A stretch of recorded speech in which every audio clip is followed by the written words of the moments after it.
Matapos tamaan ng mapaminsalang lindol, brownout ngayon sa malaking bahagi ng General Santos City. Kaya naman mabenta ron ngayon ang mga solar panel.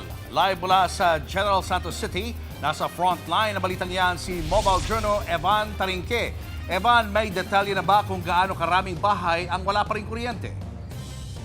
Julius, Cheryl, habang nananatiling alerto ang General Santos City matapos nga ang 7.8 magnitude na lindol, kapansin-pansin ang mga diskarte ng ilang mga residente para makaraos sa kawalan ng kuryente at iba pang pangangailangan.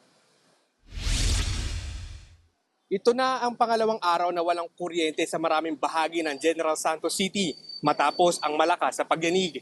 Dahil dito, dumagsa ang ilang residente sa mga tindahan at palengke para bumili ng mga mini solar panel na maaaring pagkunan ng kuryente para sa kanilang mga cellphone at iba pang gadget. Pagamat hindi ganun kabilis ang pag-charge, malaking tulong na rin ito para makapag-text at makakuha ng mahalagang impormasyon habang nakakaranas sa emergency. Samantala, marami rin ang pinipiling manatili muna sa labas ng kanilang mga bahay dahil sa pangamba ng posibleng aftershock at sa takot na matrap kaya kung muling lumikas ang pagyanig.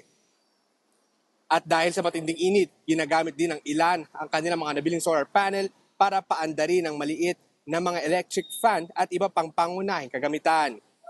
Kaugnay niyan, sinabi ni Department of Energy Secretary Sharon Garin na mahirap pang tiyakin kung kailan may babalik ang kuryente sa lugar. Pakinggan natin ang kanyang pahayag. Take longer. Some houses might be faster.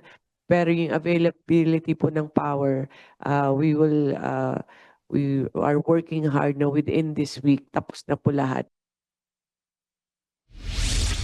Julius, Cheryl, sa mga oras na ito patuloy nga nakakaramdam ng aftershock sa itong General Santos City at kanina nga wala pang 2 minuto muli na namang naramdaman yung paggalaw ng lupa. Kaya naman yung ilang mga residente dito nandito muna sa labas ng mga establishmento nag-aantay para kahit papano kung sakali man tumama mulit yung isang malakas na aftershock ready sila para makatakbo agad papunta doon sa kanilang ligtas na lugar. Julius, Cheryl.